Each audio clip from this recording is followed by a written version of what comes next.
မင်္ဂလာပါ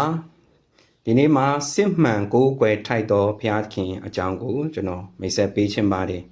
ရှေးဥစွာမိခွန်းလေးနှစ်ခုဖြင့်အစာပြုချင်ပါတယ်မိမိယုံကြည်ကိုးကွယ်လို့ဘုရားဖြစ်တာလားဒါမှမဟုတ်ဘုရားစစ်ဘုရားမှန်မလို့ယုံကြည်ကိုးကွယ်တာလားဤမိခွန်းနှစ်ခုမှာအကယ်၍သင်ကမိမိယုံကြည်ကိုးကွယ်လို့ပေါ့ဆိုပြီးဖြေမယ်ဆိုရင်မိမိအပေါ်မှာမူတည်နေသောယုံကြည်ကိုးကွယ်ခြင်းဖြစ်သောကြောင့်တင်ဒီဖျားကိုကိုးကွယ်တော်သူမဟုတ်ပဲမိမိကိုကိုးကွယ်နေတော်သူသာလျှင်ဖြစ်မှာဖြစ်ပါတယ်။သို့မဟုတ်ပဲဖျားစစ်ဖျားမှန်မလို့ကိုးကွယ်တာပေါ့လို့ဖြေမယ်ဆိုရင်မေခွန်းလေးနောက်တစ်ခုမေးချင်ပါတယ်။တင်ယုံကြည်ကိုးကွယ်နေသောဖျားရဲ့စစ်မှန်ဖြစ်ခြင်းကိုဘယ်လိုသက်သေပြနိုင်မလဲ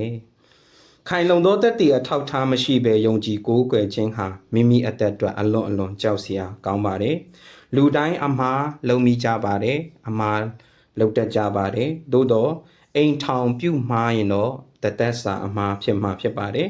ယုံကြည်ကိုးကွယ်မှုမှားရင်တော့ထာဝရအမှားဖြစ်သွားမှာဖြစ်ပါတယ်ထာဝရအမှားဆိုတာကထာဝရငရဲထဲမှာကြာမှာကိုပြောတာဖြစ်ပါတယ်ဒါကြောင့်မို့ကျွန်တော်တို့ယုံကြည်ကိုးကွယ်နေသောဘုရားဟာစစ်မှန်ကိုးကွယ်ထိုက်သောဘုရားခင်ဖြစ်သည်မဖြစ်သည်ဆိုတာကိုဘယ်လိုကျွန်တော်တို့တက်တည်အထောက်ထားခိုင်လုံစွာသူကိုယ်တိုင်ပြောထားမိန့်မှာခဲ့တဲ့စကားကိုရှိရလားဆိုတာကိုကျွန်တော်မေးချင်ပါတယ်ဒီနေရာမှာကျွန်တော်တို့ကိုးကွယ်သောစစ်မှန်သောထာဝရဘုရားသခင်အလုံးစုံကိုဖန်ဆင်းပိုင်တအုပ်ဆိုသောဘုရားသခင်ရဲ့မိန့်တော်က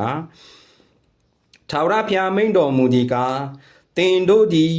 ငါကိုတိမှတ်ယုံကြည်၍ငါသည်မှန်ပြီဟုနားလည်မိအကြောင်းငါဤတက်တည်ငါရွေးကောက်သောကျွန်ဖြစ်ကြ၏ငါရှိမှဖန်ဆင်းရာတဲ့က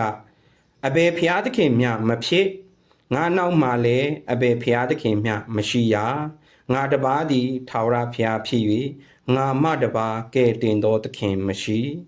ငါသည်ဗျာဒိတ်ထားနှင့်သည့်အတိုင်းကဲ့တင်ပြီးငါဖော်ပြနှင့်ပြီးတင်တို့တွင်အခြားတပါးသောဖျားသည်ဖော်ပြနှင့်သည်မဟုတ်ငါသည်ဖျားခင်မှန်ပြီဟုတင်တို့သည်ငါတက်တည်ဖြစ်ကြ၏နေရကာလမဖြစ်မီငါသည်ဖျားဖြစ်၏ငါလက်မှအဘယ်သူများမကယ်မနှုတ်နိုင်ငါပြုသောအမှုကိုအဘယ်သူစီးတားမနိုင်မည်နည်းဟုထာဝရဘုရားမိန့်တော်မူ၏ဒီနေရာမှာကျွန်တော်တို့ကိုးကွယ်သောဘုရားခင်စစ်မှန်ကိုးကွယ်ထိုက်သောဘုရားခင်ကဘာပြောသလဲဆိုတော့ကျွန်တော်တို့ခါသူရဲ့စစ်မှန်ကိုးကွယ်ထိုက်သောဘုရားခင်ဖြစ်ကြောင်းရဲ့တက်တည်များဖြစ်တယ်လို့ဖန်ဆင်းရာထဲမှာသူကဲ့သို့သောဘုရားတစ်ခုမှမရှိခဲ့ဘူးနောက်မှလည်းရှိမှာမဟုတ်ဘူးဆိုတာကိုအတီလင်းဖော်ပြပြောဆိုခဲ့တာဖြစ်ပါတယ်နောက်တစ်ခုကျွန်တော်တို့ကိုကယ်တင်နိုင်သောထိုထာဝရအငြိရဲတဲ့ကကျွန်တော်တို့ကိုကယ်တင်နိုင်သောဘုရားသခင်ဟာကျွန်တော်တို့ကိုးကွယ်သောစစ်မှန်သောဘုရားခင်တပါးလေးတာလင်းဖြစ်တယ်လို့အာမခံချက်ပေးထားတာဖြစ်ပါတယ်ဒီဟေရှာယကျမ်းအနာဂတိကျမ်းအခန်းကြီး43အငယ်30ကနေ73ထိကိုလုံခဲ့သောနှစ်ပေါင်းမြောက်များစွာကရေးထားတာဖြစ်ပါတယ်နှစ်ပေါင်း1000ကျော်ကရေးထားတဲ့အကြောင်းအရာနှစ်ပေါင်းထောင်ပေါင်းမြောက်များစွာအကျော်ကရေးထားတဲ့အရာကဒီနေ့ဒီချိန်မှာ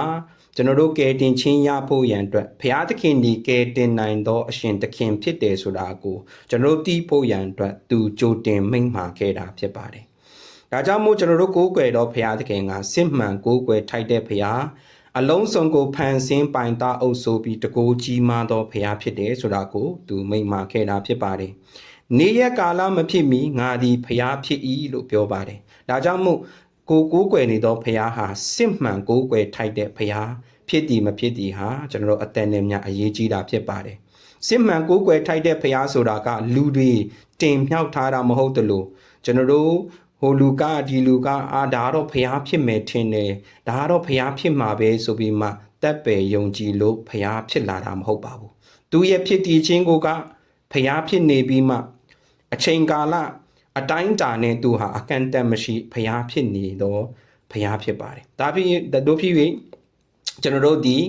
စစ်မှန်ကိုးကွယ်ထိုက်သောဖရာကိုယုံကြည်ကိုးကွယ်နေရလားကျွန်တော်ကိုးကွယ်နေသောဖရာသခင်ကရောကျွန်တော်တို့ကိုဘယ်လောက်ထိအာမခံချက်ပေးနိုင်လဲဒီမှာဆိုရင်တော့ကျွန်တော်တို့ကိုကယ်တင်နိုင်တဲ့ဖရာဟာသူဖြစ်တယ်လို့ကျွန်တော်တို့ကိုအာမခံချက်ပေးထားသလိုနေ့ရက်အချိန်ကာလအလုံးစုံကိုသူဟာဖန်ဆင်းပိုင်သားအုပ်ဆိုတဲ့ဖရာဖြစ်တယ်ဆိုတာကိုပြောပါတယ်ပြီးတော့သူရဲ့တက်ဆွမ်းနိုင်ခြင်းမှာ